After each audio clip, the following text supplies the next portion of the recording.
బులెటిన్లో మనం breaking news చూస్తున్నాం. టాస్క్ ఫోర్స్ మాజీ ఓఎస్డి రాధాకిషన్ రావు, అదేవిధంగా ఇన్స్పెక్టర్ గట్టుమల్లు ఫోన్ ట్యాపింగ్ కేసులో కీలక పరిణామం చోటు చేసుకున్నట్టుగా కనిపిస్తోంది. ఇప్పటికే ఫోన్ ట్యాపింగ్ కేసులో కీలక పరిణామం కనిపిస్తోంది. మరో ఇద్దరిని అదుపులో తీసుకున్నారు పోలీసులు విచారణలో భాగంగా. దాంతోపాటు వారిలో టాస్క్ ఫోర్స్ మాజీ ఓఎస్డి రాధాకిషన్తో పాటు బంజారాహిల్స్ పోలీస్ స్టేషన్లో ఇద్దరు సీఐలను ప్రశ్నిస్తోంది. నిన్న రాత్రే ఇద్దరిని అదుపులోకి తీసుకున్నారు. ప్రణీత్ రావుతో సంబంధాలపై దర్యాప్తు బృందం ఆరాధిస్తోంది.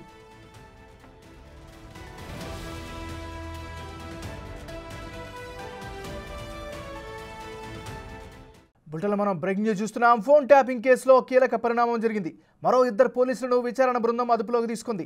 వారిలో టాస్క్ ఫోర్స్ మాజీ ఓఎస్డి రాధాకిషన్తో పాటు ఇన్స్పెక్టర్ గట్టుమల్లును బంజారాహిల్స్ పోలీసులు అదుపులోకి తీసుకున్నారు.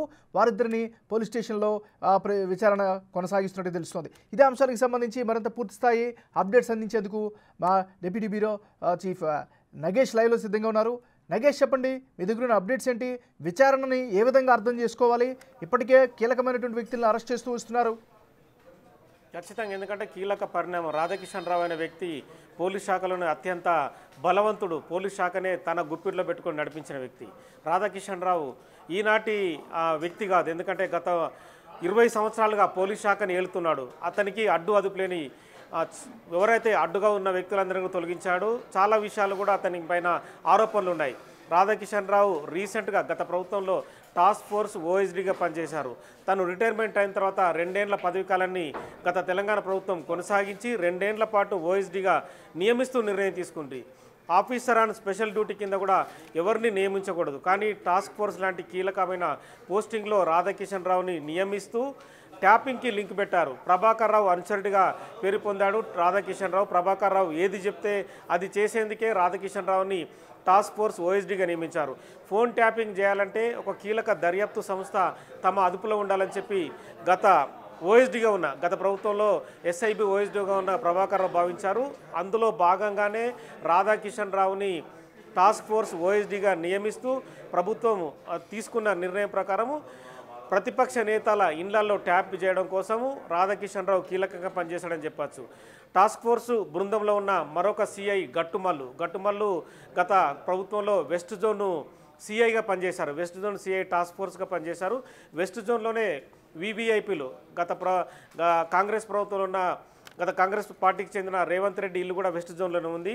బంజారాహిల్స్లో ట్యాపింగ్ చేయడం కోసం గట్టుమల్ లాంటి వ్యక్తి ఉండాలనేది కూడా వాళ్ళ నిర్ణయంగా మనకు కనిపిస్తుంది. ఎందుకంటే రాధాకిషన్ రావు అనుచరులు సిఐలు చాలామంది టాస్క్ ఫోర్స్లో ఉన్నారు. ఒక గట్టుమల్లు ప్రస్తుతమైతే పోలీసులు అదుపులో ఉన్నారు. గత రాత్రి నుంచి కూడా గట్టుమల్లుని రాధాకిషన్ రావుని విచారిస్తున్నారు. రాధాకిషన్ రావు ఈ కేసులో కీలకంగా మారినాడు. ఎందుకంటే రాధాకిషన్ రావు అనే వ్యక్తి చెప్పే సమాచారం ఎంతమంది మెడకు చుట్టుకుంటుందనేది ఇప్పుడు చాలా పెద్ద అంశం. ఎందుకంటే వివిఐపీలు ఈ కేసులో వచ్చే అవకాశం కనిపిస్తుంది. రాధాకిషన్ రావు ఎవరి కనుసన్నలో పనిచేశారు, ఆ రాజకీయ నేతలు ఎవరు, ఏ రాజకీయ నేత చెప్తే ట్యాపింగ్ సంబంధించిన డివైజులని ప్రతిపక్ష నేతల ఇళ్ల దగ్గర, అంటే సుమారుగా 300 మీటర్ల దగ్గరలో పెట్టి ట్యాపింగ్కు పాల్పడ్డాడు. ఎందుకంటే రాధాకిషన్ రావు కరడు కట్టిన పోలీస్ ఆఫీసర్ అని చెప్పి అతని పైన ముద్ర ఉంది. ఎందుకంటే గత చరిత్ర అంతా కూడా రాధాకిషన్ రావుది పూర్తిగా నేరమయమే. ఎందుకంటే పోలీస్ ఆఫీసర్గా ఉండి ఎంతోమందిని వేధించాడు.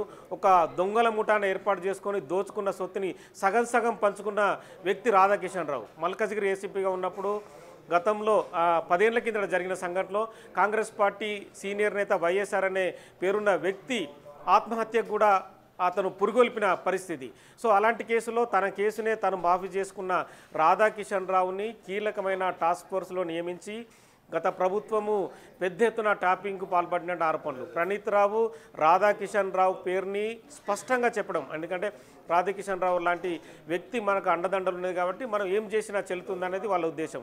ఈ క్రమంలోనే రాధాకిషన్ రావు ట్యాపింగ్ సంబంధించిన వ్యవహారాన్ని పూర్తిగా నడిపినట్టుగా తెలుస్తోంది.